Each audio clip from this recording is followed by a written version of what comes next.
ওইখানে ভগবানের আবির্ভাব হবেই হবে। আপনারা দেখছেন সৎ কথা। তা কম্পন হচ্ছে, স্বেদ হচ্ছে, আর তার সেই চোখে মুখের মধ্যে ওই ভাব, কথা বলতে পারছে না, ওই ভাবে হয়েছে। তো শ্রীরামকৃষ্ণের ওই ভাবটা এসে গেছে গানটা শুনতে শুনতে। তো গানের মধ্যে দিয়েই ওই দর্শনটা হচ্ছে। তাই সেটা দেখে যিনি গান করছিলেন সেই কেদার, তিনি এক দৃষ্টে ঠাকুরকে দেখছেন যে ঠাকুর কীর্তনের সুরে বলিতেছেন। কেদার গান করছে না, কেদার ওর মধ্যে রয়েছে। তাকে দেখে শ্রীরামকৃষ্ণ বলছেন, প্রাণনাথ হৃদয় বল্লভ, তোরা কৃষ্ণ এনে দে, সুহৃদের তো কাজ বটে, হয় এনে দে, না হয় আমায় নিয়ে চল, তোদের চিরদাসী হব। এখন তিনি নিজেকে আর শ্রীরামকৃষ্ণ মনে করছেন না, তিনি ওই সাধিকা, তিনি ওইভাবেই রাধার ভাবেতে বলছেন, আমি তোদের চিরদাসী হব, আমাকে কৃষ্ণের কাছে নিয়ে চল, নয় ওনাকে এনে দে। গোস্বামী কীর্তনিয়া ঠাকুরের মহাভাব অবস্থা দেখিয়া মুগ্ধ হইয়াছেন। মহাভাব তো সহজে দেখা যায় না, চৈতন্য মহাপ্রভুর হতো, এবং তারপরে এই প্রথম শ্রীরামকৃষ্ণের মধ্যে দেখা যাচ্ছে এই মহাভাব।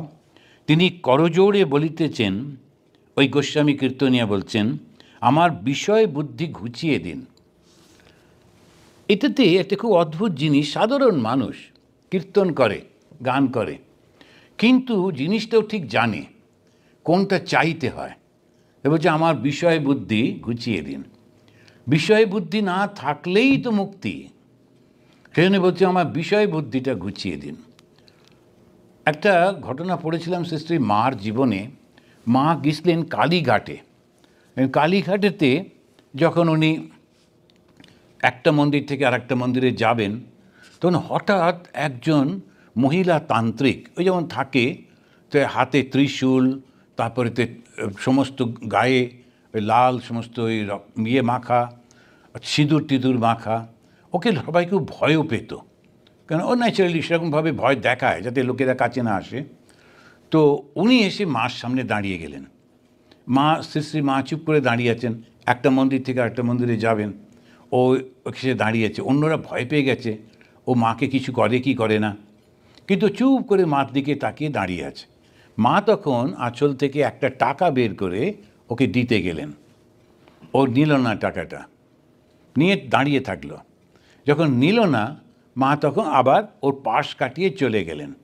যখন ও চলে গেলেন, তখন যেখানটায় মা দাঁড়িয়েছিলেন ওখানে বসে পড়ে ও মাথাটা ঘষছে আর হাত দিয়ে স্পর্শ করছে, আর তারপরে তে বলছে, কার কাছ থেকে কি চাইতে হয় মা জানতে হয়। এখন লোকেরা ওকে পাগলি মনে করত, কিন্তু ও ঠিক জানে কার কাছে কি চাইতে হয়। শ্রী মার কাছ থেকে টাকা নিয়ে কি করব। শ্রী মা যে স্বয়ং কালী, মা যে মুক্তি দিতে পারেন সেটাও ঠিক বুঝেছে, সেই দূরদৃষ্টিতা আছে। লোকেরা যদিও মনে করতো পাগলি, কিন্তু তা নয়, ওই ভাবটা ওর মধ্যে রয়েছে। তো এখানেও আমরা দেখছি এই যে কীর্তনিয়া, সে যখন ঠাকুরের কাছে প্রার্থনা করছে, ও বলছে আমার বিষয় বুদ্ধি ঘুচিয়ে দিন। আপনাদের নিশ্চয়ই মনে পড়বে যে যখন স্বামী বিবেকানন্দ দক্ষিণেশ্বরে গিয়ে উন্মত্ত হয়ে মা কালীর মন্দিরে গেলেন, যাতে আমাকে একটা চাকরির ব্যবস্থা করে দাও মা, এইটি বলবার জন্যে। কিন্তু গিয়ে যখন শ্রী মা কালীকে দর্শন করলেন, তখন একেবারে সব কিছু চৈতন্য হারিয়ে তিনি বলছেন, আমায় বিবেক দাও, বৈরাগ্য দাও ইত্যাদি। একবার না, তিনবার। একবার ভুল হতে পারে, কিন্তু না, পরপর তিনবার এরকমই হলো, বিষয় বুদ্ধিটা মাথায় এলো না। তো এইটাই এখানে আমরা দেখলাম, ঠাকুর খুব খুশি হয়েছেন। শ্রীরামকৃষ্ণ সহাস্যে বলছেন, সাধু বাসা পাকড় লিয়া, একটু হিন্দিতে বলছেন, সাধু বাসা পাকড় লিয়া। বাসা পাকড় লিয়া মানে ঘর পেয়ে গেছে। এখন এই ঘর পাওয়া মানে তুমি পৌঁছে গেছো। অ্যান্ড অনেক সময় হিন্দিতে বলে পৌঁছে হুয়ে মহাত্মা। মহাত্মা তো সবাই, কিন্তু পৌঁছে হুয়ে মানে তখন ওখানে অলরেডি সে পৌঁছে গেছে, সেই জন্য বলছেন পৌঁছে হুয়ে মহাত্মা। এখানে বলছেন সাধু বাসা পাকড় লিয়া। এরপরে বলছেন, তুমি এত বড় রসিক, তোমার ভেতর দিয়ে এত মিষ্টি রস বেরোচ্ছে, অর্থাৎ ওই যে গানটা গাইছেন, তাই বলছেন তুমি তো এত রসিক, আর তোমার মধ্যে দিয়ে ভগবানের ওই কথাগুলো হচ্ছে, তখন ও লোকটি বলছে, প্রভু আমি তো শুধু চিনির বলদ, চিনির আস্বাদন করতে কই পেলাম। এটাও একটা আমাদের বেদান্তের খুব বড় সুন্দর উদাহরণ। তো যে চন্দন কাঠ কেটে গাধার পিঠেতে চাপিয়ে নিয়ে যাওয়া হয়, হচ্ছে ভারস্য বেত্তা নত চন্দন আসছে। এখন বেচারি গাধাটা ও চন্দনের গন্ধটা জানেই না, অথচ ওর পিঠেই চন্দনের কাঠ, ওইটা বই বই নিয়ে চলেছে, গন্ধটা জানে না। তো সেই উদাহরণ দিয়ে বলা হচ্ছে ভারস্য বেত্তা নত চন্দন আসছে। আমরা যে বইগুলো বই বই নিয়ে বেড়াই, কিন্তু বইগুলো ভেতরে তো যায় না, আমাদের যে ওই সেই জ্ঞানটা তো ভেতরে যাচ্ছে না। ভারস্য বেত্তা নত চন্দন আসছে। তো চন্দনটা উপলব্ধি করতে না পেরে শুধু শুধু ওই বই নিয়ে নিয়ে ঘুরে কি লাভ হবে? এই লোকটি সেরকম বলছেন। তখন আবার গান হচ্ছে, কীর্তন চলিতে লাগিল, কীর্তনিয়া শ্রীমতীর দশা বর্ণনা করিতেছেন। কোকিল কুল কুর্বীত কলনাদনম। কোকিলের কলনাদ শুনে শ্রীমতীর বর্জধ্বনি মনে হচ্ছে, এত মনটা শান্ত হয়ে গেছে। কোকিল ডেকেছে, অবশ্য কোকিলের গলাটা খুবই সুন্দর, কিন্তু কোকিলের শুনেও তার ওই প্রচণ্ড মনে হচ্ছে যেন বজ্রপাত হচ্ছে। সখী কৃষ্ণ বিরহে এ প্রাণ থাকিবে না, রেখো দেহ তমালের ডালে। তমাল গাছটাকে কৃষ্ণ খুব ভালোবাসতেন, গিয়ে তমাল গাছের তলায় দাঁড়াতেন। তমালটা খুব কমন গাছ, তা সেই গাছটার তলায় দাঁড়াতেন, গাছের গায়ে হাত দিয়ে দাঁড়াতেন। সেই সব কারণে ওই গাছটাকেই সিম্বলাইজ করা হয়েছে ওই কৃষ্ণের গাছ বলে। আর সেটাতেই লোকেরা ওইখানে, ওনার মনে হচ্ছে যে আমার সঙ্গে যদি কৃষ্ণের দেখা না হয়, আমি যদি কৃষ্ণ দর্শন না পাই, তাহলে তোমরা আমার মৃত্যুর পর আমার শরীরটা কৃষ্ণের ওই গাছটার ডালে টাঙিয়ে রেখো। তো এখন গোস্বামী রাধা শ্যামের মিলন গান গাইয়া কীর্তন সমাপ্ত করিলেন। এখন হয় কি, যখনই একটা কীর্তন করে ওর একটা সিস্টেম আছে। কীর্তনটা একটা বিরহ হচ্ছে, অর্থাৎ সাধক সে তার লক্ষ্যে পৌঁছবার চেষ্টা করছে, সাধিকা তার লক্ষ্যে পৌঁছবার চেষ্টা করছে। শ্রী রাধা তিনি হচ্ছেন সাধিকা, তিনি হচ্ছেন মানবী, তিনি পৌঁছবার চেষ্টা করছেন ঈশ্বর দর্শনে। তার জন্যে তার নানান রকম বিরহ হচ্ছে। কিন্তু পরবর্তীকালে যদি মিলনটা গাওয়া না হয়, অর্থাৎ তিনি সাকসেসফুল হলেন, তখন সেইটি মনের মধ্যে একটা অন্য ভাব নিয়ে আসে। সেই ভাবটা হতাশার ভাব, আমি পেলাম না, পারলাম না। সেই জন্যেই সবসময় কীর্তন শেষ হয় মিলন দিয়ে, যে ভক্ত সে ভগবানের কাছে গিয়ে পৌঁছে যাচ্ছে। আমরা এই দুটিকে পুরুষ আর নারী হিসেবেই মোটামুটিভাবে দেখি সারা ভারতবর্ষে, এবং এখন তো সর্বত্র। আর শুরু করলেন চৈতন্য মহাপ্রভু, গৌড়ীয় বৈষ্ণব সম্প্রদায় এরা। তা গৌড়ীয় বৈষ্ণব সম্প্রদায়ের দেবতা হচ্ছেন কৃষ্ণ, আর তার সঙ্গে রাধা। তো রাধা কৃষ্ণ হচ্ছেন এটা। কিন্তু সমস্ত বৈষ্ণবদের নয়, অন্যান্য বৈষ্ণবরা অন্যান্যভাবে শুধু কৃষ্ণকে তারা দেখেন, কিন্তু রাধার সঙ্গে শুধু গৌড়ীয় বৈষ্ণবরা, যারা বাংলা থেকে যারা বৈষ্ণব। তা এইটাকে এমনভাবে ডিপিক্ট করা হচ্ছে ভালোবাসাটাকে যেন মানুষের ভালোবাসা, কিন্তু তা নয়। এখানে হচ্ছে ভক্তের ভগবানের প্রতি একটা তীব্র আকর্ষণ, সেই আকর্ষণের দেহবোধও থাকে না। ভগবান শ্রীরামকৃষ্ণদেব তিনি একবার বলছেন যে ছোট ছোট ঘটনাগুলো, তার সমস্ত ওই যুবক ছেলেরা সব ঘুমিয়ে আছে, কেউ 16 বছর, কেউ 17, কেউ 21, এরকম সব। হঠাৎ করে গঙ্গায় বান আসছে, আর সেই বান দেখাবার জন্য, বানটা আপনারা জানেন কি না, গঙ্গাতে খুব বড় যখন নদ প্রবলভাবে যে ঢেউটা আসে, সেইটা দেখতে অনেক লোকে ছুটে ছুটে যায়, ওটাকে বাংলায় বান বলে। তা ওই বান এসেছে বলে ছুটে, তো উনি ওদেরকে দেখাবার জন্যে শিগগির ওর বান এসেছে বলে উনি ছুটে ছুটে যাচ্ছেন। কেউ কেউ উঠেছে বটে, কিন্তু ঠিকমতো কাপড়টা ভালো করে পরা হয়নি বলে আর যেতে দেরি হয়ে গেছে। এবারে ও তো এক মুহূর্তের মধ্যে পেরিয়ে চলে যায়। তো উনি এসে ওটা তারপরে যখন ও গটগট করে এসেছে, তখন খুব বকছেন যে একটা উদ্দেশ্যের জন্যে যাওয়া, অত শরীরবোধ কিসের, ছুটে ছুটে চলে আসতে পারলেন না। এখন তার মানে হচ্ছে যখন ভগবানকে দর্শন করতে হবে, তখন ওই রকম নিজের ভাবটা দরকার নেই। কিন্তু এটা খুব উচ্চ ভাবের ব্যাপার, যখন দেহ বোধ থাকে না, দেহ বোধ থাকে না, এই অবস্থাতে কিছু কিছু সাধু তারা নাঙ্গা বাবা, একদম বস্ত্র ধারণ করেন না। শ্রী শ্রী মা দর্শন করতে গিয়েছিলেন একজনকে, দেখে বললেন, দেখে ফিরে এসে বললেন, মা তো অত লজ্জা, কিন্তু তথাপি উনি বললেন একেবারে শিশু, শরীর বোধই নেই। এখন এই শরীর বোধটাই থাকে না। ত্রৈলঙ্গ যিনি ত্রৈলঙ্গ স্বামী ছিলেন, তিনি এরকম করতেন। আবার আমাদের বামা খ্যাপা, তারও শরীর বোধ ছিল না, উনিও বুঝতে পারতেন না, পুরুষ নারীর ভেদ করতে পারতেন না। সেই জন্যে পুরুষ বা নারী ভেদ করতে উনি বলতেন যে ঘুরে দাঁড়াও, ঘুরে দাঁড়ালে যাদের কাছা দেওয়া আছে ওগুলো পুরুষ, আর যেটা নেই ওটা নারী। তো ওনার শরীর বোধ ছিল না, বুঝতে পারতেন না। এখন এই যে মানুষগুলোর কথা আমরা চিন্তা করি, আধুনিক সমাজ ওরা বুঝতে পারবে না। অবশ্য শুনলাম আমাদেরও মোটামুটি ওই দল বেঁধে 300 উইদাউট কাপড়ে সাইকেল চালিয়ে ঘুরছেন, তারাও কিছু কিছু আছেন। তো কিছু কিছু দেশে স্বাধীনতার নামে গরম পড়েছে, আমরা কাপড় টাপড় পরবো না বলে ঘুরছে। তো ঘুরছে রাস্তায় কেন, সমুদ্রের ধারে ধারে গিয়ে জঙ্গলে তো যেতে পারে, তো যা গিয়ে যাক। এখন এই রকম সমস্ত আছে, এইগুলোর প্রচণ্ড শরীর বোধ, তারা ইচ্ছা করে ওইরকম করতে থাকে।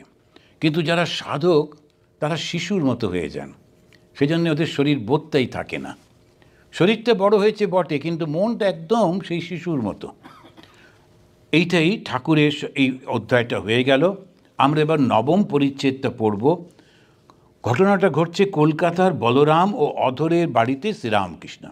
বলরামের বাড়ি আমরা জানি উত্তর কলকাতার দিকে, তার বলরামের বাড়ি, জায়গাটার নাম হচ্ছে বাগবাজার। আর অধরের বাড়িও কাছাকাছি। ঠাকুর শ্রীরামকৃষ্ণ দক্ষিণেশ্বর মন্দির হইতে কলিকাতায় আসিয়াছেন, বলরামের বাড়ি হইতে অধরের বাড়ি যাইবেন। বলরামের বাড়ি ঠাকুর 100 বারের বেশি এসছেন।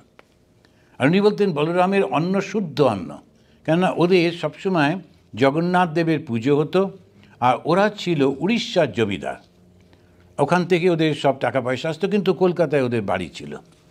তখন বাংলা, বিহার, উড়িষ্যা এই তিনটে একটাভাবে দেখা হতো।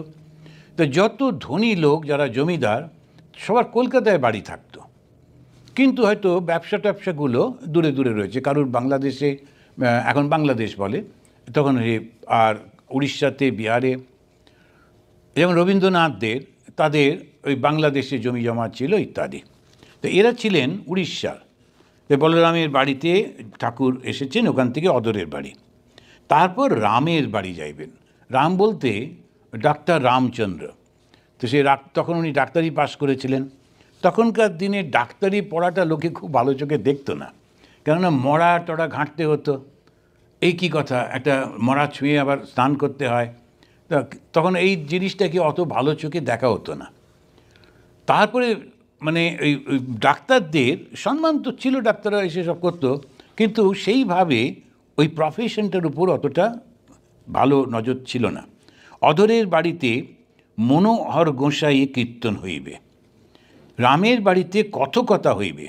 আজ শনিবার 20 জ্যৈষ্ঠ কৃষ্ণা দ্বাদশী, 2 জুন 1883 খ্রিস্টাব্দ। 2 জুন 1883 ঠাকুর করছেন। কি করছেন কে দেখুন, উনি মিশনারি কাজ করছেন। কি মিশনারি কাজ? একবার এর বাড়িতে, তারপর ওর বাড়িতে, তারপর ওর বাড়িতে। কেন? আশ্রম নেই। তা আশ্রম না থাকলে কি করতে হয়, এইটাই ঠাকুর শেখাচ্ছেন। এই বিভিন্ন ভক্তদের কাছে যাচ্ছেন। কোন ভক্ত? যারা মোটামুটি 50টা লোক এলে তাদেরকে বসতে দেওয়া এবং খেতে দিতে পারবে। একটা গরিবের ঘরে গেলে সে বেচারে নিজেই এউডেও কোথায় বসায় কি করে, সুতরাং তার বাড়িতে যাচ্ছেন না। তিনি যাচ্ছেন সেই সব বাড়িগুলো যারা অন্যদেরকে অ্যাকোমোডেট করতে পারবে, এবং 50টা লোককে 100 লোককে খাওয়ানো ওদের অসুবিধা হবে না। ঠাকুর ওখানে যাচ্ছেন, আর ওই একই অঞ্চলে ঘুরে ঘুরে এগুলি করছেন। আর যার বাড়িতে যাচ্ছেন, ভগবানের কথা আলোচনা হচ্ছে, সেই বাড়িটাও কিন্তু শুদ্ধ হয়ে যাচ্ছে। আমি সবসময় বলি যে বিভিন্ন বাড়িতে বাড়িতে একটু স্টাডি সার্কেল করো, আজকে এর বাড়িতে, কালকে ওর বাড়িতে। একটা জায়গায় হঠাৎ করে একটা জমি জমা কিনে বসলো, তারপর কিছুদিন পরে তারা ট্রান্সফার হয়ে গেল, তখন কি হবে? সেই জন্য একটা বাড়ির ওপর না করলে, সেটা মন্দির টন্দির যেখানে আছে থাকুক, ওই বাড়িতে ঘুরে ঘুরে করতে হয়। 10-15টা লোক একটা জায়গায় এসে বসলো, একসঙ্গে একটু পাঠ হলো, গান হলো, তারপর ধ্যান হলো, তারপরে একটু চিটচ্যাট হলো, একটু প্রসাদ খাওয়া টাওয়া হলো। ওইখানে ওই যে 1 ঘন্টা ভগবানের কথা আলোচনা হচ্ছে, ভগবানের আবির্ভাব হবেই হবে। ভগবান শ্রীরামকৃষ্ণদেব বলছেন, এক জায়গায় বসে যখন অনেকে ভগবানকে ডাকে, উনি ঘুরে ঘুরে অর্গানাইজ করছেন, স্বয়ং ভগবান এই ঘুরে ঘুরে অর্গানাইজ করছেন। তা কেমন করে মিশনারি কাজটা করতে হয়, এইভাবে করতে হয় প্রতিটি বাড়িতে গিয়ে। এখন যখনই আমরা যাচ্ছি, অধরের বাড়ির তার লোকজন, তাদের আত্মীয় স্বজন, তার প্রতিবেশীরা আসছে, আবার রামের বাড়িতে তার বাড়ির লোকেরা, তার প্রতিবেশীরা, সব জায়গাতে নতুন নতুন কিছু লোকেরা আসছে, এবং তারা কখনোই ঠাকুরের কাছে আসতো না। ঠাকুরই ওইখানে পৌঁছে যাচ্ছেন, গিয়ে এবার ঠাকুরের কথা যেই শুনছে ওদের ভালো লাগছে, এবং তারা আসছেন। আজকেই একটা ফ্যামিলি এসেছিলেন, 4 জনে এসেছিলেন, 2টি ফ্যামিলি। আমি একটা জায়গায় গেছিলাম, হিন্দু মন্দিরে একটা জায়গায় বক্তৃতা হলো, ওটা শুনে ভালো লেগেছে। কোনো দিন আমাদের সঙ্গে সম্পর্ক নেই, কিন্তু ওই যে একটু ভালো লাগলো, একজনকে ওরা খুব সম্মান দিচ্ছিলেন। আমাকে বললেন, আপনি কি আসবেন? আমি বললাম, হ্যাঁ যাবো। আমি গিয়ে একটু 5 মিনিট একটু বলতে দিল, 5 মিনিট বললাম, বলে চলে এলাম। আজকে ওরা এসেছেন, বলছে খুব ভালো লেগেছে আপনার কথা, এখানে এসে এটা দেখে আরও ভালো লাগছে, আমরা এখন থেকে এখানে আসবো। শ্রীরামকৃষ্ণের সিস্টেম, এটাকে বলে মিশনারি ওয়ার্ক। আর কী করবো আমরা?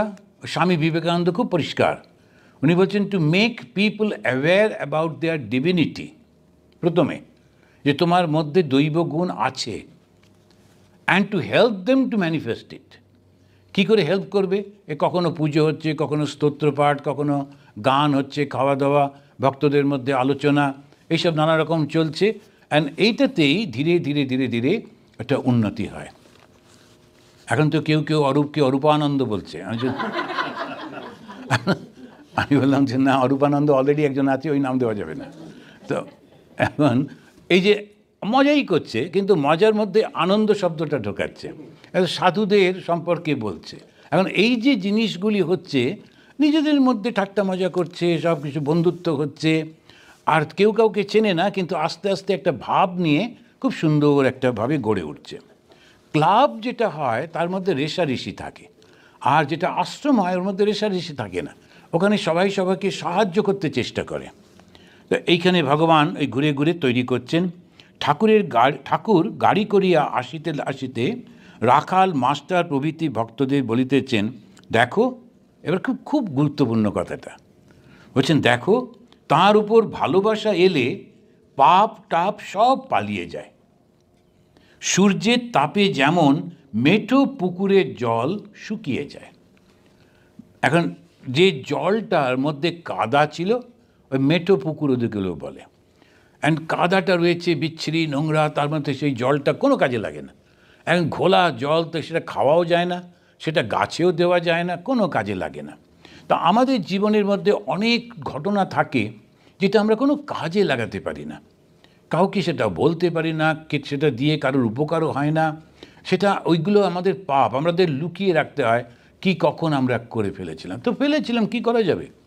কোনো ভুলে কখনো কিছু হয়েছে, কিন্তু যেই ভগবানের প্রতি ভক্তি এলো, তখন ওইগুলো সব চলে যায়। যেমন মেঠো পুকুরের ওই যে শুকনো জল, ওই যে কাদা ঘোলা জল, ওটাও হাওয়ায় বাষ্প হয়ে চলে যাচ্ছে, তখন আর কোনো অশুদ্ধতা থাকে না। তো ভগবানের প্রতি যখন ভালোবাসা আসে, তখন এইটি চলে যায়। ভালোবাসা আসে বুঝবো কী করে? সব কিছুতেই ভগবানকে সঙ্গে পেতে ইচ্ছে করে, সেজন্য ভগবানের প্রতি একটা ভালোবাসা আসে। মনে মনে তাকে সবসময় চিন্তা করছি, ওই জন্য প্রচুর ওই যে ইনসিডেন্টগুলো পড়তে হয় ঠাকুরের জীবনে, মায়ের জীবনে, ওগুলো মনে পড়ে যায়।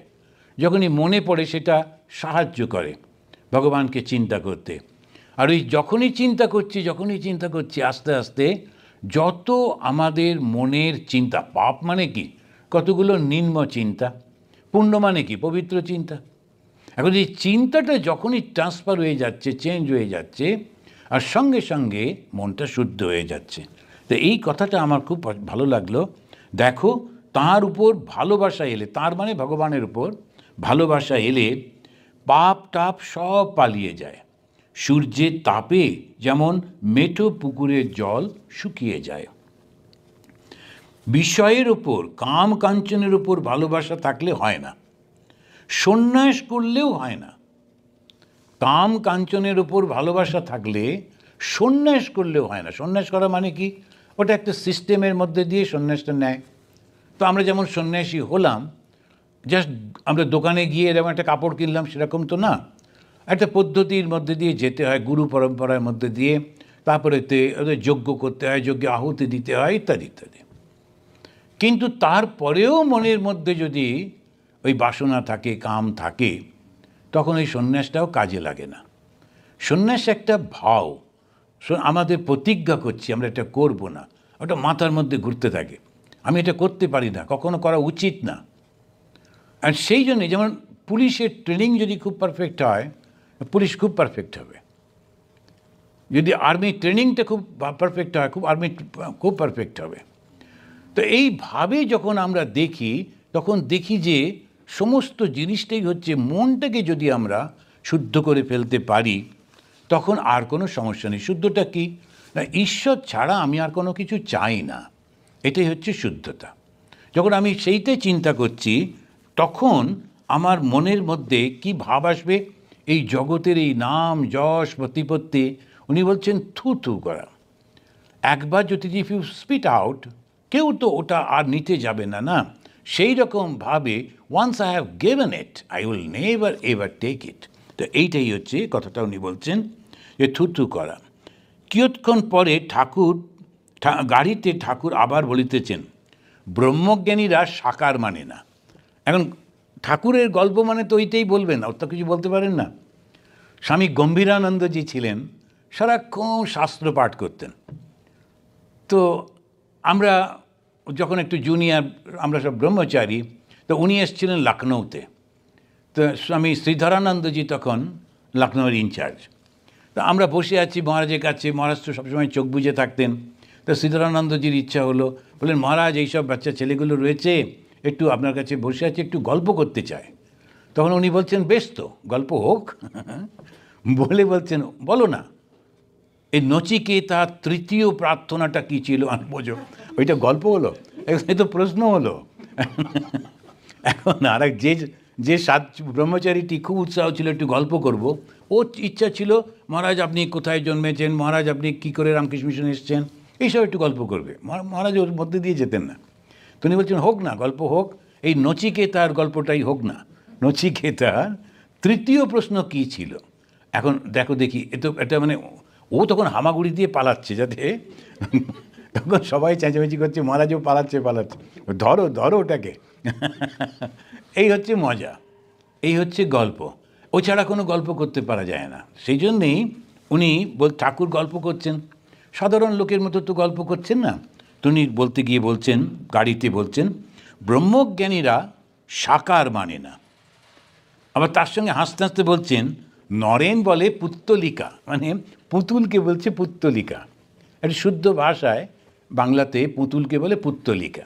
তো পুতুল না বলে নরেন, পরবর্তীকালে বিবেকানন্দ, সে বলে পুত্তলিকা, কেননা ওই ব্রহ্মজ্ঞানীদের দলে ছিল। তারপরে আবার বলে উনি এখনও কালীঘরে যান, তার মানে ঠাকুরের ঠিক এখনও ডেভেলপমেন্টটা হয়নি, এখন কালীঘরে যাচ্ছে। তো ঠাকুর ওটা খুব মজা পাচ্ছেন এগুলো শুনে। ঠাকুর বলরামের বাড়িতে এসেছেন, হঠাৎ ভাবাবিষ্ট হইয়াছেন, বুঝি দেখিতেছেন ঈশ্বরী জীব জগৎ হইয়া রইয়াছেন। মাস্টারমশাই আন্দাজ করছেন, ঠাকুরের ভাবটা তো বুঝতে পারছেন না, যে বোধহয় তিনি দেখছেন ঈশ্বরী মানুষ হইয়া বেড়াইতেছেন। তাই জগন্মাতাকে বলিতেছেন, মা এ কি দেখাচ্ছ, থামো, আবার কত কি, রাখাল টাকালকে দিয়ে কি দেখাচ্ছ, রূপ টুপ সব উড়ে গেল। তা মা, মানুষ তো কেবল খোলটা বই তো নয়, চৈতন্য তোমারই। ওই জন্য এই কথাগুলো যখন ঠাকুর বলছেন ভাবের ঘোরে, মাস্টারমশাই সারাক্ষণ ঠাকুরের সঙ্গে থাকেন, তো উনি বুঝেছেন তিনি কি ধরনের ভাবের মধ্যে রয়েছেন। উনি বলছেন, বুঝি দেখিতেছেন ঈশ্বর জীব জগৎ হইয়াছেন। এখন যখন ওইটা হচ্ছে, ঠাকুর পছন্দ করছেন না। ঠাকুর বলছেন আমি স্বাভাবিকভাবে থাকবো, এখন আবার তুমি কেন চৈতন্য দেখাচ্ছ? যদি আমি চৈতন্যটা দেখি তাহলে তো আমি এনজয় করতে পারবো না, না? এখন যারা মুভি তৈরি করে বা তাতে অ্যাক্ট করে, এবারে যখন প্রথম যেটা ওটা হয় ফার্স্ট ডে, তো প্রিমিয়ারে ওরা যায় দেখতে, ওরা কিন্তু আমাদের মতো এনজয় করতে পারে না। কেননা ও দেখলো যে ঠিক ওইখানটাতে লাইটটা পড়লো না, ওই যদি ক্যামেরাম্যান ওইখানটা এরকম করতো তাহলে আর একটু ভালো প্রজেক্টটা হতো। ও গিয়ে ওই সব দেখছে, কেন হতোগুলো জানা আছে। তারপরে বলছে আমাকে যদি একটুখানি এরম করতো তাহলে আর একটু ভালো হতো, ইত্যাদি ইত্যাদি। আমরা যারা যাই আমরা তো সব জানি না, আমরা পুরো মুভিটা দেখি আর প্রচণ্ড উত্তেজনা, মনে হচ্ছে যে বাহুবলী বিরাট বড় একটা শিবলিঙ্গ নিয়ে যাচ্ছে, কিন্তু শিবলিঙ্গটা যে হয়তো সেই থার্মোকল দিয়ে তৈরি সেটা তো আর আমরা জানি না। আমরা বলছি বাবা কী কষ্ট করে ওটাকে নিয়ে যাচ্ছে, একদম মাসেলগুলো ফুলে ফুলে উঠছে, ইত্যাদি ইত্যাদি। কিন্তু দেখা গেল বাহুবলী বলছে আরে ওই শিবলিঙ্গটা ও তোলবার সময় হাত থেকে পড়ে যাচ্ছিল, তো ওটাকে একটু জল দিয়ে কে রেখেছে, ইত্যাদি ইত্যাদি, তার আবার মাথায় অন্য। অ্যান্ড ও নিজে কিন্তু সেইটা অন্যভাবে দেখে, আমরা অন্যভাবে দেখি। কেন দেখি? কেননা ভগবান চান আমরা মুগ্ধ হয়ে থাকি, আর এই যে মুগ্ধ হয়ে থাকাটাই হচ্ছে মায়া। আর যতদিন মুগ্ধ হয়ে থাকবো এই সংসারে থাকবো। আর ভগবানের খুব ভালো, ওরা বেশ খেলাধুলো করছে, এই করছে, আমাদের কাছে কষ্টকর, কিন্তু ওনার কাছে মনে হচ্ছে তো ঠিকই আছে। এখন ধরুন আমরা যখন একটা স্পোর্টস দেখতে যাই, সেখানেতে ওই যারা খেলছে তারা ভীষণ সিরিয়াস। এবারে হয়তো রান হচ্ছে, আমরা দেখছি যে একসঙ্গে 25 জন ছুটছে, আমাদের ভালোই লাগছে দেখতে। একদম লাস্ট আর একদম ফার্স্টের মধ্যে আমাদের কোনো সমস্যা নেই। যে লাস্টের যে লোকটি যাচ্ছে তার প্রাণ বেরিয়ে যাচ্ছে, সে ভাবছে যা এবারেও পারলাম না। আর ফার্স্টের যে সে আর পেছন দিকে তাকাচ্ছে না, কোনোভাবে আমাকে পৌঁছতে হবে, আর মাঝখানেরগুলো চলে যায়। আমাদের কাছে সবটাই একটা ইম্প্যাক্ট অন্যরকম, কেননা আমরা ওর মধ্যে ইনভলভ নই। কিন্তু যদি আমার ছেলে দৌড়চ্ছে হয় তাহলে গোলমাল। ওই দৌড়তে পারছে না, ও জুতোটা ঠিক কেনা দেওয়া হয়নি, ওর স্টার্টিংটা ভালো হয়নি, তখন ওইটা নিয়ে ওই ছেলেটার উপরে আর কোনো দিকে নজর থাকবে না। এই জন্যে সংসারটা এনজয় করতে হয় বাইরে বসে, সমস্তটা খুব বাইরে বসে খুব সুন্দর করে এনজয় করতে হয়, কিন্তু ভেতরে ইনভলভ হলেই মুশকিল হয়ে যায়। তো ঠাকুর শ্রীরামকৃষ্ণদেব বলছেন মা আমি এখানে এসেছি, আবার তুমি এরকম করে দিচ্ছ কেন, একটা নর্মাল আমি আনন্দ করব। আর তারপরে বলছেন এই যে খোলটাই তো, এই শরীরগুলো এ তো খোল, কেউ রাখাল, কেউ নরেন, কেউ হরি, এরকম সব, আসলে তো সবই চৈতন্য। এখন কখনো কখনো যেমন একজন বলছিলেন, আমি শুনছিলাম একটা ইন্টারভিউতে, যিনি দুর্যোধনের পাঠ করেছিলেন, এত ফেমাস হয়ে গেছিল তো দুর্যোধন, ও যখন পরবর্তীকালে কোথায় যাচ্ছে কয়েকজন মহিলা ঝাঁটা নিয়ে তাড়া করেছে, বলছে এটা দুর্যোধন। আরে না না আমি নয়, কিন্তু কোনো ক্রমে ওকে অন্যরা বাঁচিয়ে নিয়ে তারপরে গাড়িতে তুলে দিচ্ছে। এখন এমন ওরা ভাবছে এটাই দুর্যোধন, আর ও ভাবছে আরে কী মুশকিল। অভিনয় করেছে ও, কিন্তু পরবর্তীকালে সত্যিকারে ভালো মানুষ, ওর সঙ্গে কোনো সম্পর্ক নেই। যিনি ওকে দিয়ে অভিনয় করিয়েছেন তিনি জানেন যে একে আমি আর একটা জায়গায় আর এক রকমভাবে দেখাবো। ভগবানও ঠিক তাই, কাউকে কখনো সাধু বানাচ্ছেন, কাউকে চোর বানাচ্ছেন, কাউকে তিনি ডাক্তার বানাচ্ছেন, কাউকে রুগী বানাচ্ছেন। ওনার সমস্ত প্ল্যানের মধ্যে ওইগুলো চলছে। যে ওর মধ্যে রয়েছে সে তো বুঝতে পারছে না, ওই জন্য কানাকাটি করছে। তার মনে হচ্ছে আরে আমাকে কেন এরকম করতে হবে, আমাকে কেন এই নয়। যে দিন বুঝে যাবে ও চুপ করে থাকবে, না আমি ওর মধ্যে নেই। শ্রী মাকে যখন ঠাকুর বলছেন আবার আসবো, মা বলছেন আমি আর আসবো না, অনেক হয়েছে, এ বারবার এসে এসব কী কথা। কিন্তু ঠাকুর বলছেন না, আসতেই হবে। এখন ওই যে ভগবানের যে লীলা ওটা চলতেই থাকে, আমরা ওর মধ্যে জড়াবো না। আমরা কি করব, এই কথাগুলো শুনে বুঝে এই সংসারের নানা রকম চারপাশে কেউ বন্ধু, কেউ শত্রু, কেউ প্রশংসা করে, কেউ নিন্দা করে, ও যে যাই থাকে থাকুক, আমাদের বলতে হবে ঠাকুর আমি জানি তুমি ওর মধ্যে দিয়ে নিন্দা করে আমাকে রাগিয়ে দিচ্ছ, তুমি প্রশংসা করে আমাকে খুব উৎসাহিত করছো, আমি আর ওর মধ্যে নেই। এইটা যেদিন আমরা অনুভব করতে পারবো, সেই দিন ঠাকুর বলবেন যা ওকে দিয়ে আর কাজ হবে না, আচ্ছা যাও তুমি যাও। এই হচ্ছে কাজ।